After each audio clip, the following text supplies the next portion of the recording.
Warning: the video you're about to watch contains mathematics at the level of differential calculus, also known as Calc 1. All material has an assumed prerequisite of pre-calculus and a full semester course in trigonometry. A thorough review of prerequisite topics can be found by searching the web. It's the system of equations. We must deal with them all at once. Always looking for solutions. Positive outlook overcome. Hello, my name is Roy Simpson, professor of mathematics at Cosumnes River College in Sacramento, California. We have just finished proving the fundamental theorem of calculus, part 1, and your brain is pretty much fried. Totally, completely understandable. I'm going to go ahead and rewrite the fundamental theorem of calculus off to the side in a form that's a little bit easier, I think, for most people to understand. So let's go ahead and do this. So this is the form that I wrote down as the form that I like to use.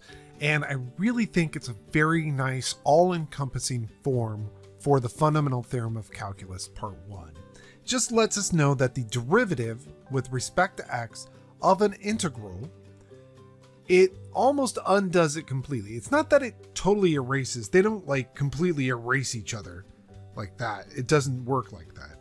But what they actually do is they sort of undo each other. So the derivative with respect to x of a definite integral from L of x to U of x will return the interior function evaluated at the upper limit. And that's this piece right here, the interior function evaluated at the upper limit. And then by the chain rule, you have to take the derivative of that upper limit minus the interior function evaluated at the lower limit. And again, by the chain rule, you take the derivative of that lower limit. Now let's just see that in action because it seems terrible, but it's not. Okay, so here we go. We have this function, capital S of x is equal to the integral from 0 to x of sine of pi t squared over 2 dt. Not that you care, but this is called a Fresnel function. You don't need to know that, but that's what it is. And we're asked to find S prime. Well, S prime is just the derivative of this. And I'm going to take my time with this. S prime is the derivative with respect to x of, well, S, but S is just this integral from 0 to x of sine of pi t squared over 2 dt. And what we're going to do, again, is we are going to take that upper limit. When you're taking the derivative of a definite integral, you take that upper limit and you plug it into the function. So you have sine of pi x squared over 2 times, by the chain rule, the derivative of that upper limit. Now, of course, nobody would really ever write that except for me. I'm writing it to showcase that the theorem, fundamental theorem of calculus part 1, the official theorem, is actually doing what I do with my adjusted theorem right up there. It's just that the theorem, the true fundamental theorem of calculus part 1, only holds for, or is only written for upper limits of x. It don't cover all cases. My modification does. All right, minus.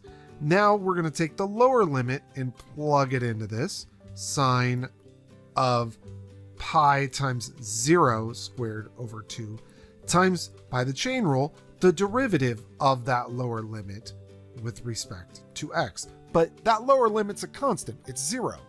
I should write it like this because it looks like an O, but it's a 0. So derivatives of constants are nothing. They're gone, right? So this whole thing is just 0. It's gone. And of course, dx is 1. So this is going to be the sine of just pi x squared over 2. That's it. If you follow the fundamental theorem of calculus part 1 as written in a textbook, you would have arrived at this statement right here with a single step. But I'm just showcasing the thought process behind the method that I use, which will become more important as we move forward. Now, there was a second question here. Find S prime of x, which we just found. This is S prime of x. And now we just want to know what's S prime of 1 over root 2. Well, that's kind of a silly question. Now that we've done all the hard work, let's hope we don't screw up the easy stuff, right? So just evaluate that derivative at 1 over root 2. Well, 1 over root 2 squared is 1/2 divided by 2. That'd be sine of pi over 4, which is 1 over root 2. Oh, that's kind of neat. Cool. All right. So there's a good example of using the fundamental theorem of calculus, either the way I write it or as written, which is just that the way the true fundamental theorem of calculus looks like this. I'll write it cleanly. The derivative with respect to x of the integral from a to x of f of t dt is equal to f of x. Now, that looks very simple, but it's simple for a reason. It doesn't cover all the cases. Mine covers all the cases. Let's move forward. Here's a function, h of x is equal to this definite integral. And we're asked to find h prime. Again, h prime is just the derivative of h, and we happen to know h is that integral from 7 to x squared of the square root of 3 plus r cubed dr. I like this example because I'm not using a t here, I'm using an r. It doesn't really matter what variable we integrate that are integrals with respect to. It could be t's, r's, happy faces, doesn't really matter as long as it's not x, because x is being used in the upper limit. Now again, according to the theorem that I use, this guy right here, what we're going to do is take the original function, the interior function, and maybe I should write that in blue just so you could really see it. So this interior function right here, and we're going to evaluate this at the upper limit first, and then multiply that by the chain rule, the derivative of the upper limit. So let's go ahead and evaluate that square root at the upper limit. So 3 plus, we have something cubed, and that something is the upper limit. Sorry, that should have been an x. There's my upper limit. And then multiply that by the derivative with respect to x of that upper limit, minus the function, interior function, evaluated at the lower limit, times the derivative of that lower limit, which is 7, and the derivative of a constant is 0. And that's why you normally don't even bother writing, if you have a constant lower limit or a constant upper limit, you don't bother writing that piece of my theorem there. So I'm going to go ahead and erase this because this will just be 0 times all that stuff. It's gone. But we still have a little cleanup here. We know the derivative of x squared is 2x, and then times the square root of 3 plus x to the 6th. That is h prime. That is the derivative of this definite integral, or this integral function, I should say. It is a definite integral, but it's an integral function. That's very important to state. Now, you would think with a name like the Fundamental Theorem of Calculus Part 1, I'd have a zillion examples, and a zillion is actually not a number. But I only have 3, because you only need 3 to see all of the cases. We saw a case early on where our lower limit was constant and our upper limit was just x. Then the second example, our lower limit was a constant, our upper limit was not just x, but a function of x. And here's an example where our lower limit and our upper limit are both functions. So this kind of covers all the bases. You might say, but what if the upper limit is constant and the lower limit is x or sine of x? Well, this example will show you what to do.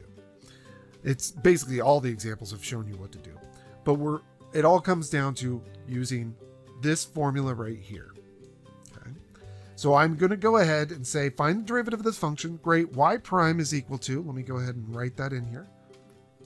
Y prime is equal to the derivative with respect to x of that integral, sine of x to the cosine of x of 3 plus v cubed to the 6th dv. And now, taking that derivative, well, the derivative will undo the integral as long as we take that upper limit and plug it into our function. So we'll have 3 plus the cosine cubed of x being raised to the 6th power, but by the chain rule times the derivative of that upper limit. And then minus, now we'll deal with the lower limit.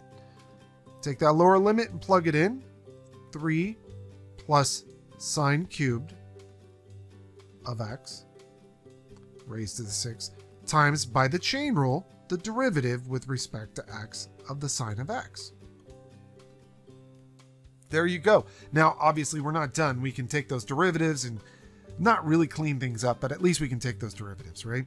So the derivative of that cosine is a negative sine of x.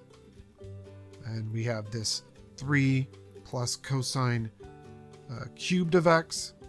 It's supposed to be a cubed. I'm just too lazy. Well, all right, I'll erase it. Cubed. That's raised to the 6th. And then, let's see, minus. The derivative of the sine is a cosine of x times 3 plus the sine cubed of x. And that's raised to the 6th. There's not much else you can do with that. I suppose you could distribute and try to combine things up, and things might clean up a little bit, but honestly, not a lot. So this is pretty much where I'd stop with this problem. All right, so that is how you use the fundamental theorem of calculus part 1. And I want to be absolutely clear with you. There are times when the fundamental theorem of calculus part 1 is very useful and incredibly important. It will come into play a handful of times in calculus. Well, and then also in the section you're working on, come into play a lot. But in future sections, it'll come it'll come into use a handful of times. However, the fundamental theorem of calculus part 2 is the heavy hitter. We needed part 1 so that we can go to part 2. But part 2 is the one you'll use all the time. All of the time. It's the system of equations. We must deal with them all at once. Always looking for solutions. Positive outlook overcomes obstacles getting in our way. Cause affects more than we can sometimes see. Things for what they are and work together until you feel at ease. Says, listen close. Don't talk too much that isn't kosher. You may really hurt inside. It doesn't justify you to speak too loud and cry.